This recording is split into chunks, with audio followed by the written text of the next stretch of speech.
Okay, let's go ahead and get started on this there, folks. It is 2 p.m. It's time for 2 p.m. PST Twitch stream. I'm your host, Strange Bro Jim, and today we got ourselves lined up with some Pega for an hour. We have, some more videos to um, make available to everybody. And then, of course, we got Subnautica Below Zero. Um, We're gonna continue to try to get through to the end of that game so that I can just kind of move on. Um, so yeah, okay. So a couple things about Pega because um, yesterday we were looking at insights. So here, let me go to. I want to discuss something, you know, afterwards. But first thing that I want to talk about is they brought in a module that didn't have any follow-up challenge after that, so that was a little confusing. So this module here, exploring application data with insights, I was like, I sent some messages about, hey, um, yesterday I sent some uh, messages to try to say like, hey guys, you're talking about rules, but maybe we need to do something for rules because, there's um,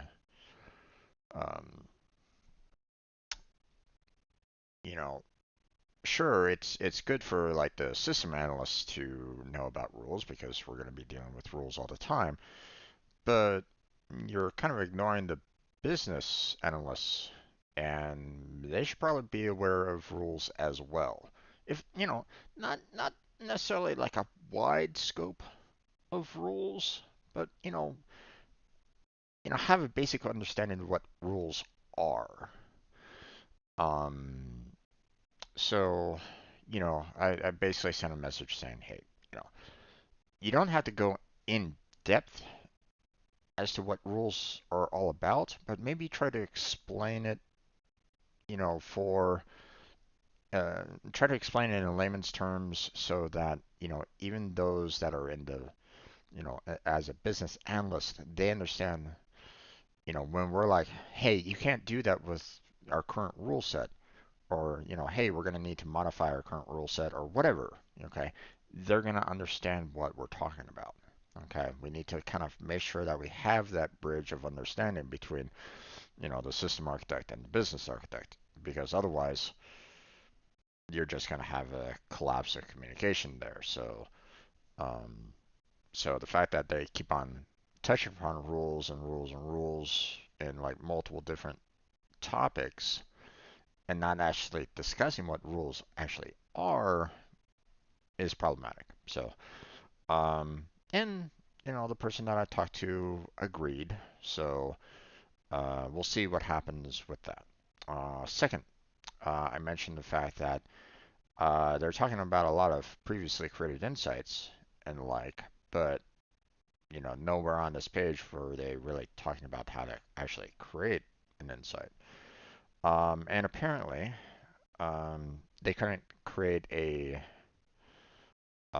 challenge to handle the insights. Insights are apparently a brand new concept in 8.7. Um, so in 8.8, they said that they modified it to, um, they updated it to, allow for, um, to kind of talk about, you know, creating an insight you know, now a challenge. So, there's now a challenge for insights in 8.8, and it's like, well, doesn't necessarily mean that, you know, maybe have something in here that still kind of discusses how to go about creating an insight instead of just like saying, "Hey, this display is insight." Well, maybe talk about, you know, briefly how to create one in the module. But, you know, that's, you know, yeah, let me go to the 8.8 version. I mean, I'll show you what I mean here. So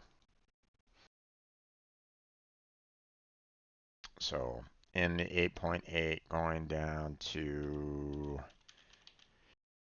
Insight, you'll notice that, you know, there is now a creating an Insight challenge that they created for this particular module, which, you know, they weren't able to create one last time, you know, in 8.7. So,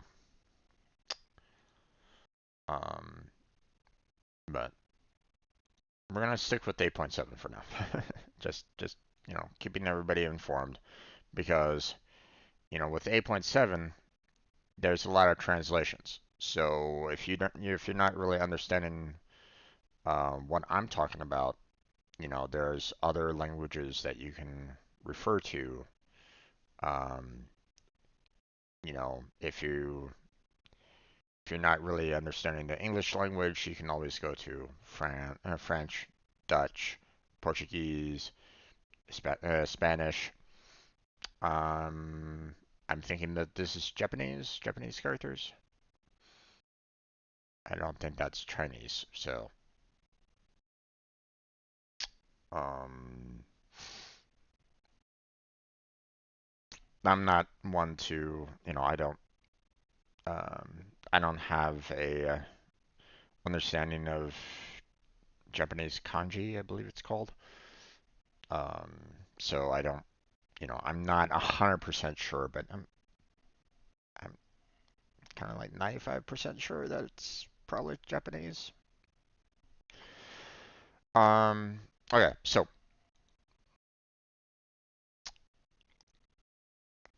okay, one thing that, you know, a couple things that I want to address though, okay, is that um,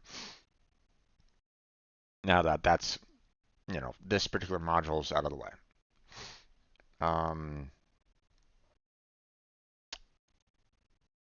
let me back all the way out here. There we go. All right, so I was looking for this, the training and all that. Actually, hold on. There we go. Much better. I'm making sure that the screen is still fine. Yeah, screen's still fine. Okay.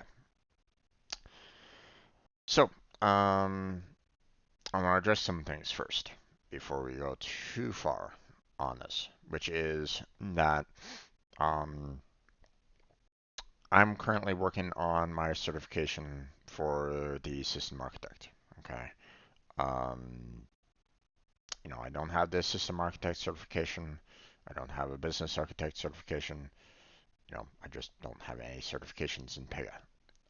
You know, I'm looking to try to get it, but you know, my attempts have failed in the past, and I've never really had a good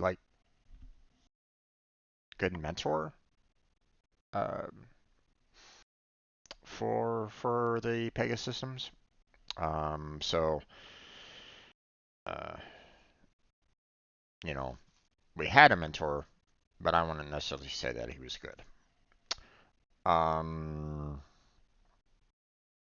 our trainer was not exactly ideal. Now, this trainer that I'm referring to might have been certified to be a trainer, but he was never a part of Pega directly. Um, so, um, but just bear in mind, you know, I'm doing these videos, these streams, you know, basically for my own benefit.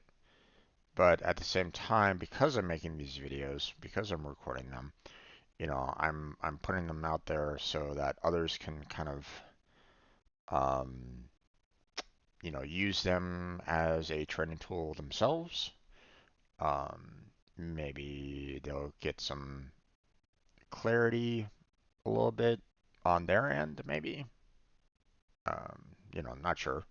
If you feel like I'm providing, a great resource for you, please let me know. I mean, I love to hear, um, if you feel like I'm helping you out in some way. Okay. Feel free to put that in the comments. Okay. Or if you're watching me stream right now, that's also good as well. But comments are just as fine. No worries on that. Okay. Um, but this isn't endorsed by Pega. I'm not getting any kind of like special treatment or help from Pega at all on this, so don't worry about that. Okay, first off. Okay. Second thing I want to note is that I'm not a authorized trainer. Okay. Do not consider this instructor-led training because that's not me. Okay. I don't have my certification. I'm not an expert in Pega, so um, you know, I'm a beginner, much like anybody else that is starting on their Pega journey. Okay, so um, you know, I would I would recommend instructor-led training because one would hope that their instructors actually work for Pega and they will do everything they can to make sure that you succeed perfectly. Going through their program so that you can get the certification. Okay. Um, One would think. Okay. Um, because you're paying a decent amount of money to try to get into that training. I think it was like $5,000 or so just to do the instructor-led training for a system architect. So yeah, it's not cheap. So not cheap at all. Um, you know, uh, 5,000 bucks is, for some people like 5 months rent. If not maybe two. In certain places, right? So, um, so yeah, it's not cheap. Okay. Um, but at the same time, you have to understand that they're taking like what 2 weeks or so to do the instructor-led training. So I mean, they had to pay their employee anyway. So, um, but yeah. Um, so there's that. Okay. Um, and like I said, I'm currently working towards my system architect certification, which is the two missions, 26 modules here. Okay. Um, the business architect, which is basically the same two missions here, but they have two modules here that are not covered in the system architect. Okay. So I may, once I'm done with these two missions, I may do these two modules to one, help out anybody that's working towards their business architect. So there's that. Two, you know, I may want to consider taking business architect certification myself just to see if I can get it. Even though I struggled with the system architect, maybe I can get the business architect certification. Not sure. I mean, the certification is going to cost money to take those certification tests, um, so that's we'll see. We'll see what happens. Um, I've also been recommended that I should, go through the senior system architect mission to get a better understanding of the system architect and therefore have a better understanding when I go into the system architect certification exam. I don't know. The Um, the exam for system architect can be quite challenging. There's a lot of, I feel like there's a lot of trick questions in there. You have to be very precise on your definitions on that, so it can be a challenge. So, um, so we'll see on that. But let's continue on our journey. Enough chit chat. Let's move on to the next topic. Um, So we've already done the exploring application data. Now we're gaining insight into business efficiency.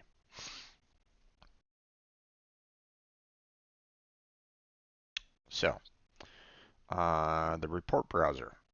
You use the report browser tool to create new reports, organize, run, and share reports, as well as manage report categories.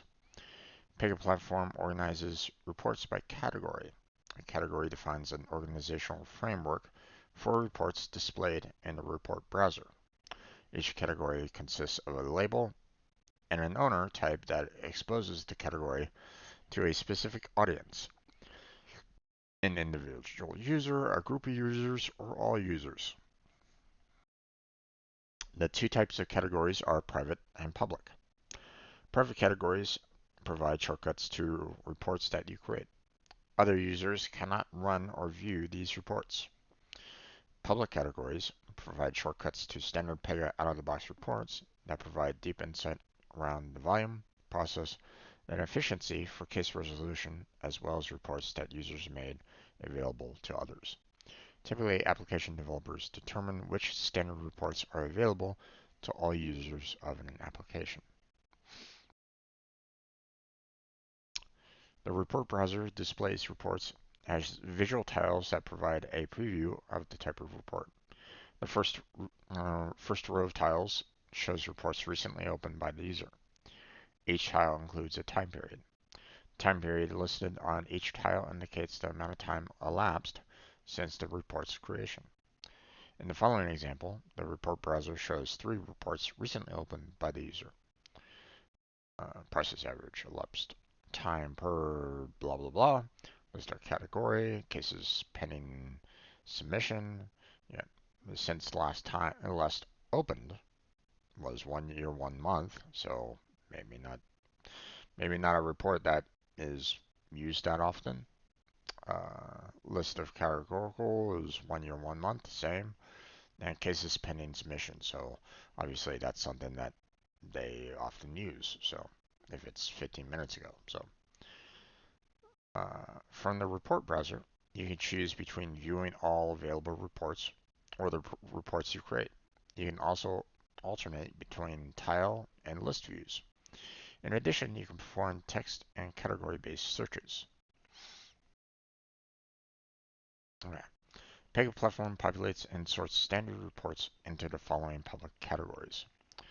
Reports in Analyze Performance category analyze and summarize resolved, completed work items along quality dimensions.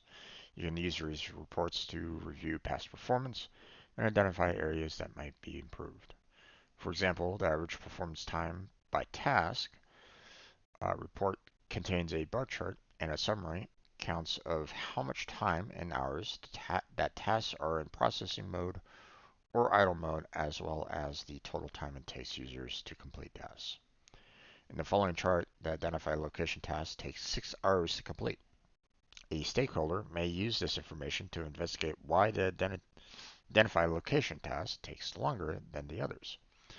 Find ways to shorten the task duration and improve process performance.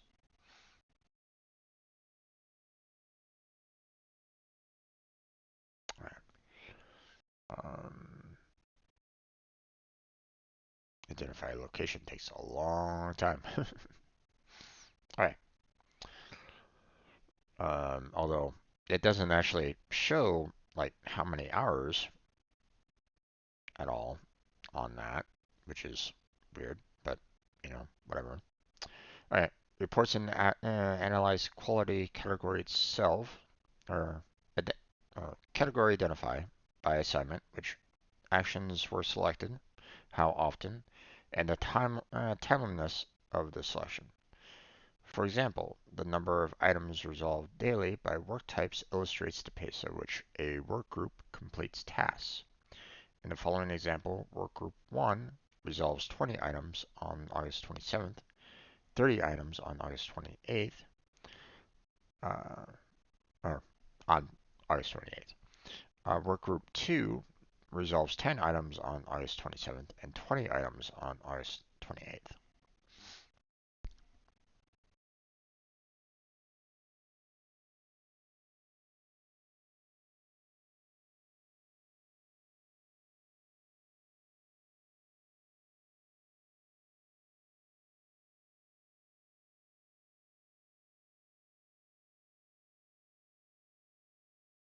Hmm.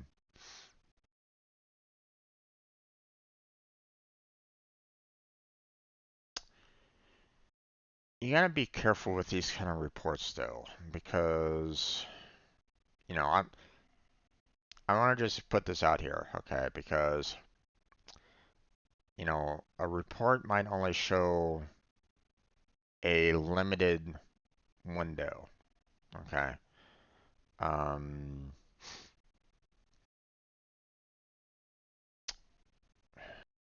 let me put it this way. Um, take like um, I've been seeing recently on YouTube a lot of Undercover Boss. Okay, if anybody watches that show or knows about that show, okay, the concept behind that show is basically you get the owner of the company, um, or like the CEO, president, whatever, you know, the person in charge of the company, or like one of the managers of it. Okay, maybe not necessarily the CEO, but maybe like a vice president or something like that of a particular section, right? Um, they get asked to kind of go and like work the front lines, work, the day-to-day jobs, so, they're not in the office anymore. They're now having to kind of, be at the cash register or something along those lines, or maybe they're working in a warehouse, so on and so forth, right? Um, so while they might be getting these kind of reports showing, hey, this particular location has like the worst, um, has the worst performance, or hey, this particular site has the best performance, or whatever, right? It's not showing like the full picture of what is kind of going on, right? So, you know, so in some ways, I applaud the whole undercover boss, because now they're kind of going to like the front lines to kind of see, you know, what's actually kind of going on at that particular location. You know, take for example, number of items resolved daily by work type, right? You know, work group work group one, was able to complete a lot of work items when compared to work group two, right? So you look at work group two and you're like, well, they're obviously not as good as work group one. Well, hold on there. What happens if work group two is more um, like the senior level customer service reps? Basically those that are, handling the escalated, um, you know, irritated customers. Okay, they're needing to try to, talk with the customers more and try to resolve the situation at hand. Okay, because obviously that customer had a major issue with the product, and now it's, you know, that, elevated customer service rep's job to try to, either help out the customer or try to, you know, lessen the amount of damage that, you know, that could happen, which means they might not be able to get as many, you know, work items done and within the same time frame. Okay, because their focus might be a lot larger in scope. Okay, they might need to be dealing with more. So therefore, you know, sure, they're still helping out a customer per se, but maybe their work amount is a lot larger in scope than say like the first the first customer service rep, right? So so what I'm saying here is that um, these reports might only show a certain scope, okay? But remember that there's going to be other factors that could be not really included within that report.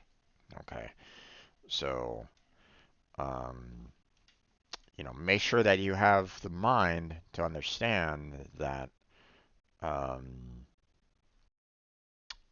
you know while a report can contain some useful information, it won't show all of the information, or it might not show all the information. Okay, um, so be careful.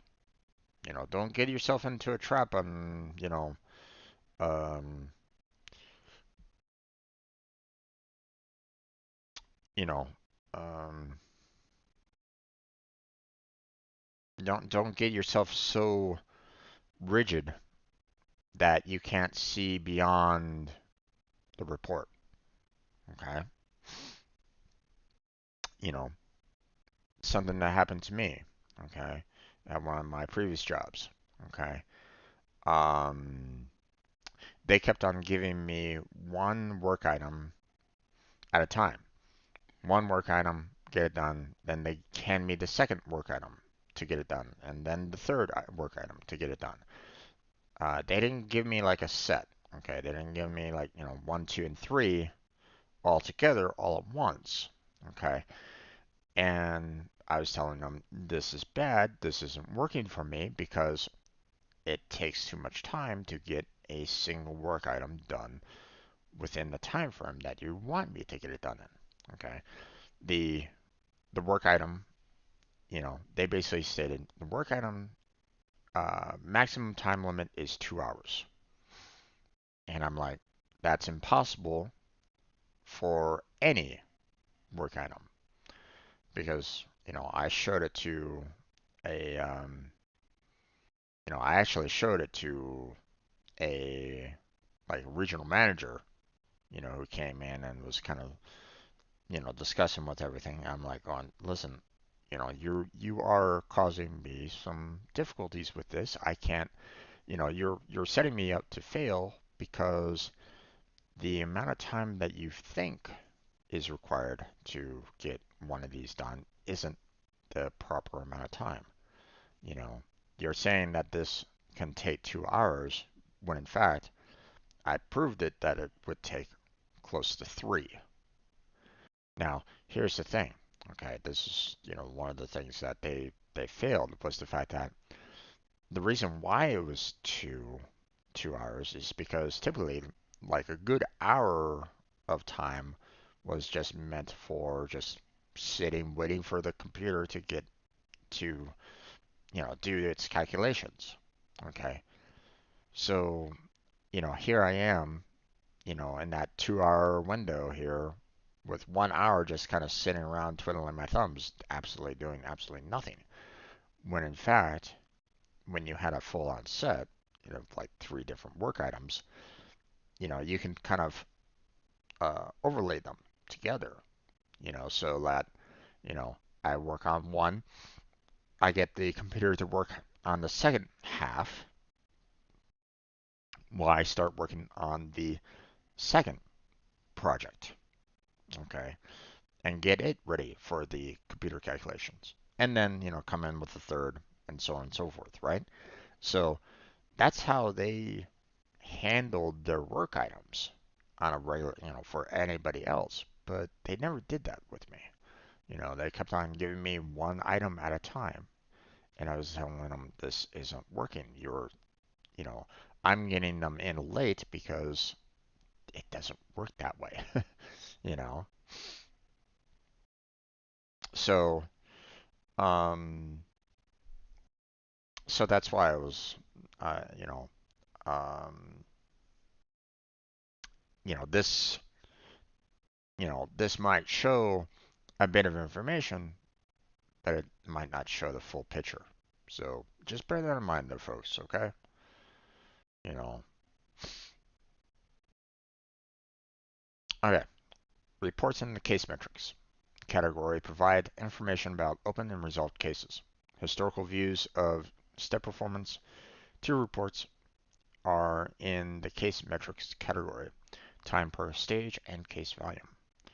The time per stage report provides a stacked bar chart of resolved cases by stage, with the length of the bar representing the length of time spent in each status by work type.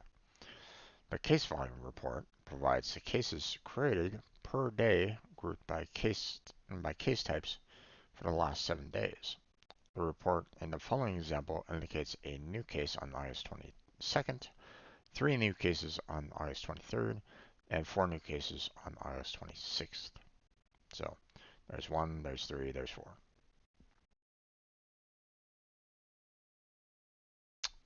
Reports in the monitor assignments category provide information about open assignments. For example, the timeliness by task report shows a horizontal bar chart with bars corresponding to the names of assignment tasks. Counts and colors show how many assignments for users in your work group for each task are within goal, past goal, and past deadline. In the following example, for assignment 1, 20 assignments are within goal, 20 assignments are past goal, and 20 assignments are past deadline. For assignment 2, 20 assignments are within goal, 20 assignments are past goal, and 20 assignments are past deadline. So, same exact amount for both assignment 1 and assignment 2, which, I mean, um, if I was looking at both of these, I'd be like, okay, well, you know, let's look at our past goal and past deadline assignments and find out what, you know, or the tasks within past goal and past deadline and see, what we can do to improve those, right?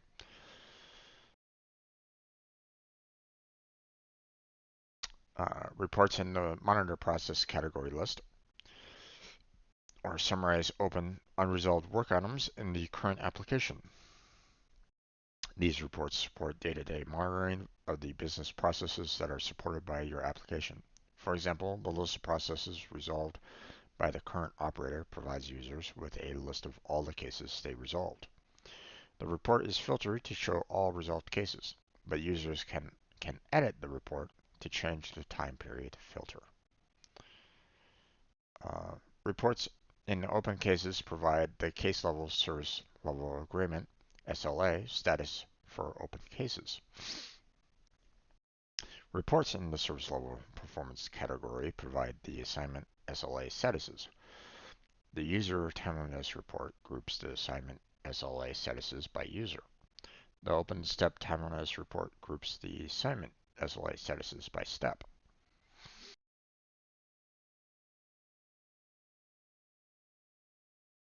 Okay. Reports in the step performance category provides the status of process steps. The step performance category includes the following reports: goals and deadlines by step, provides the SLA status group by assignment. Step duration provides the historical view of the time it took a user to complete a step. Time spent in step provides a historical view of the time spent on a particular step. Reports in the predictive model monitoring category provide performance information of your predictive models. To learn more about predictive model monitoring, see see that. Okay, see that webpage. So, okay, we got about 15 minutes. I don't know if I'm going to be able to get to the next topic very well. I took a long time on this particular topic, so Um, but I mean, there is a lot of information here, and for anybody that wants to kind of go through Pega, they might touch upon these in the certification. So, hey there, Marsh, how you doing? How's your day been so far? Welcome to the stream. So, um, the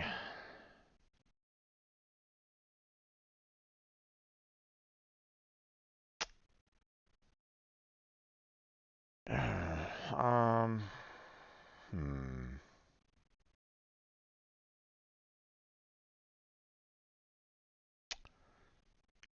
You're probably going to be wanting to like look at the keywords here and really kind of analyze, um, which each one of them is all about.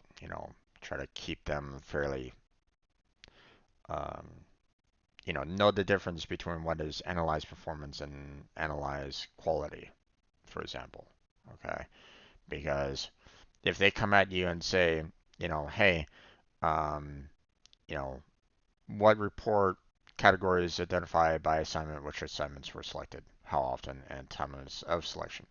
Okay, and if you can't recognize the fact that that's analyzed quality over analyzed performance, then well, that's a failed question. So make sure that you get that because there's a lot here that feels like um, it kind of repeats a bit. So you're doing great. Awesome. I'm doing okay as well.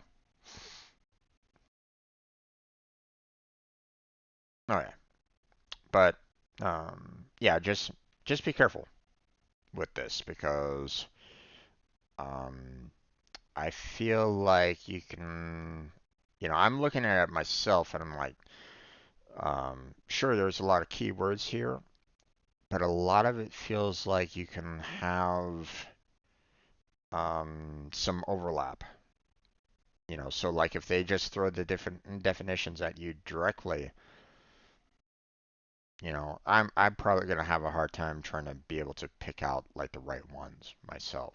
So just just bear that in mind. All right, we got 15 minutes and we got ourselves a lot of material on the next one. Okay, so I'm not gonna be able to get through all of this in the 15 minutes that I was um, that I have. Um, So we're probably going to have to hold off on doing the reports and then of course the module quiz for tomorrow because there's just too much here. Um, I guess I put a little too much of my own personal past in some of these reports but at the same time, I felt that, you know, um, I wanted to stress that to anybody that's kind of watching this, you know, um, you know, I've seen people that get so focused on report, report, report that they can't see, um, they can't break themselves out of those reports and find out like what's going on, you know. Um, um, like for example, um, one of the reasons why I was laid off from one of my jobs was that, I was told to handle, you know, prepping the machine to make sure that it was ready for the market, right? Okay. So, I go through a good majority of it. I didn't really have anyone to really show me the ropes per se. So a lot of it felt quite slow. Uh, Um, one section I didn't even know how to go about doing it, so that took a long time. So I was feeling quite rushed in that machine, right? Um, well, uh, prior I would help out someone else, more of a veteran, on their machines, right? I would try to like step in, help them out on, some of the tasks that they were doing on the machine to make sure that it's ready to be, you know, sent out into the market, right? Um, so I got, some insight in certain parts of how to handle getting the machine ready, but never like the full scope, right? Um, and those parts obviously I did really well on my own machine, right?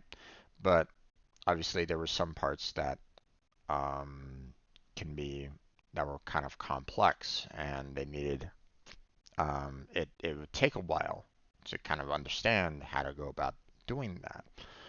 Um, and um, there were times when even the veterans would miss something and um, they noticed the fact that, even their veterans were missing certain details from time to time.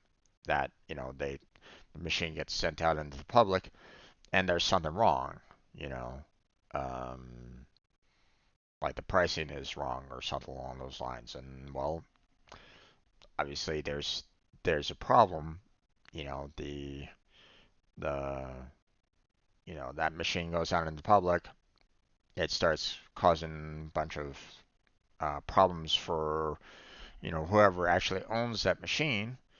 And now the owner of that machine is coming to us and going, hey, what the hell? You just screwed me over, kind of thing, right? So, um, so at times uh, I was given um, I was told to, you know, like the veteran would go through like one particular task to find any problems or anything along those lines. Okay. And then I would be kind of given the same exact task and make sure that there's like nothing else there.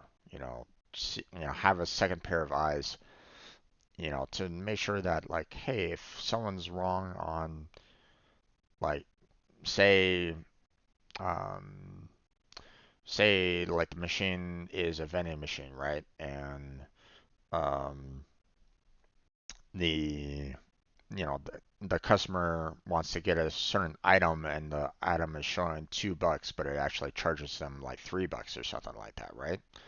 Well, that obviously that's a problem.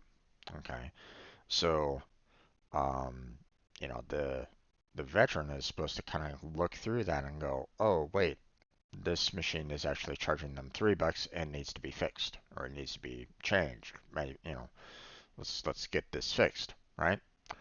Um, but if they miss that, you know, then it was my job to kind of go and make sure that, um, if the first pair of eyes missed it, then the second pair of eyes, would hopefully catch what was missed. Okay, sometimes it works out that sometimes it happens, right? Well, I missed something on my machine, and I thought it was handed off to someone else to do a another look at it, a second pair of eyes on it. But that person just kind of brushed it off and let it go and not did anything with it. So the machine went out into the world, and obviously there was a major problem with it. The owner got pissed off, and well, it fell on my shoulders. So I mean, yeah, you know, I have to say that yeah, I got it wrong. You know, I messed up. I didn't catch the details. But at the same time, other veterans had done the exact same thing. And, you know, I basically saved their ass, on occasion. Okay. Because, you know, if their machines had gone out into the public, they would have had the exact same problem. So, so yeah, it's one of those things where it's like, um, just remember, that, um, reports can only show so much of what's actually happening. Okay. Um, so, if there's a process that's being done, okay, and parts, and there's like people in, like, if there's like a manufacturing line, right, creating cars, right, and you are looking at, you know, as they kind of mentioned in like the, previous topic, right? Um, there's there's like there was one report that showed, um, timeliness by task, right? Uh, you know, within goal, past goal, and past deadline, right? Well, let's kind of put this into like a,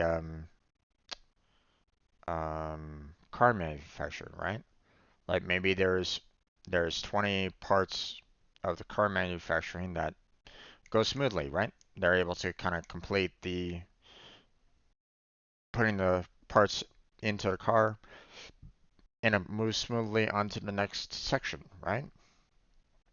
But next section takes a lot longer. It doesn't take us, takes longer than the previous section.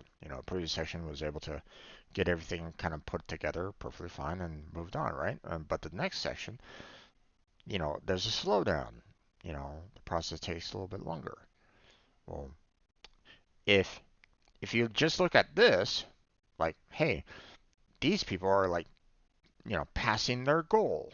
This particular task is, this particular assignment is going beyond the goal of, of this particular assignment or something along those lines.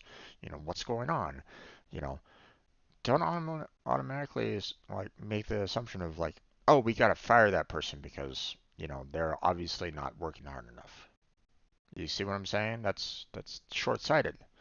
You know, maybe look into that section and find out why there's a problem there. Okay, maybe because the amount of work for that particular section might be a lot more.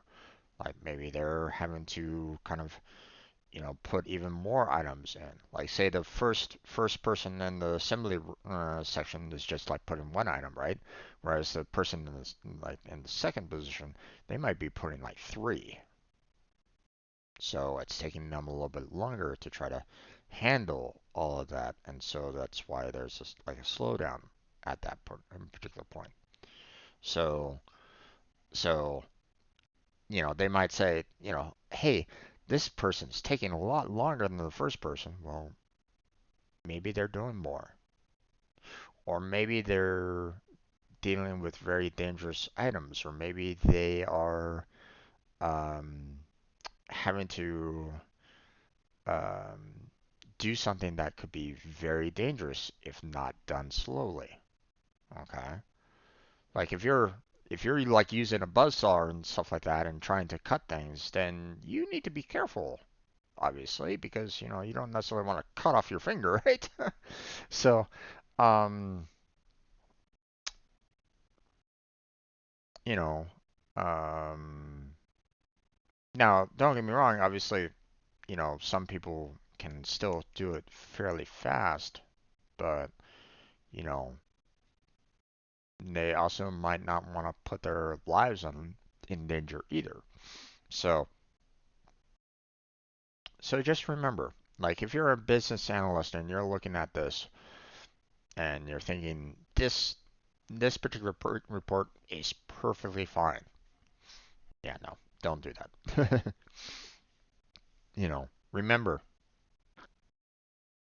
the reports will show you information, but might not show you everything.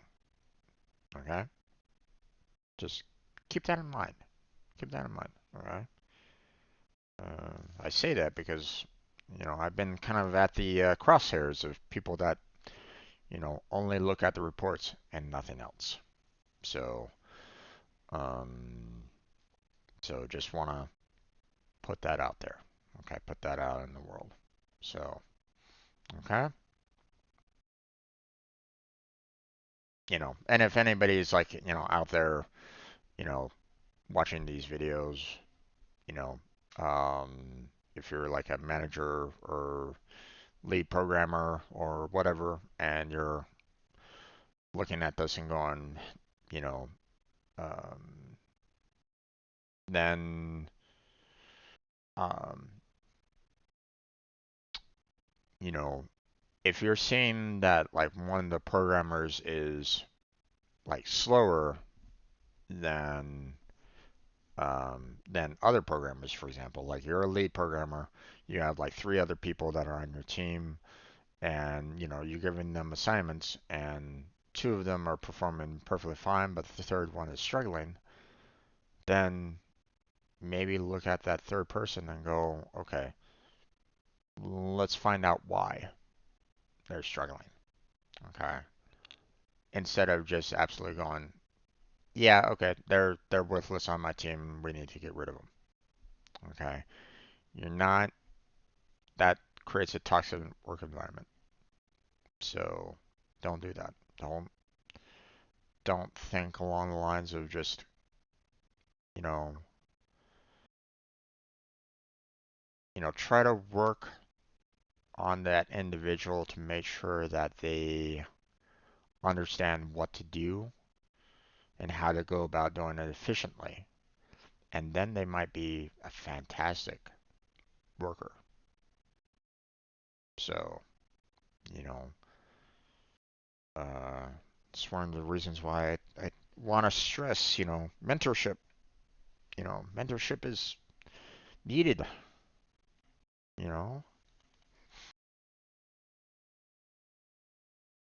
mentorship builds foundations. You know, without those foundations, you're just gonna have a straw house. So, all right. So that's it for the Pega. I'm sorry that it took a little bit longer today to kind of get through this particular topic. We'll go ahead and, like I said, continue on with reports, and then we'll hopefully do the module quiz after tomorrow. So look forward to that. Um, but that's where we're going to go ahead and call this particular Pega session done. I'm going to go ahead and switch on over to uploading videos, but we're going to call uh, that video done. So thank you very much for watching, and hopefully I'll catch you on the next video, and stop the recording.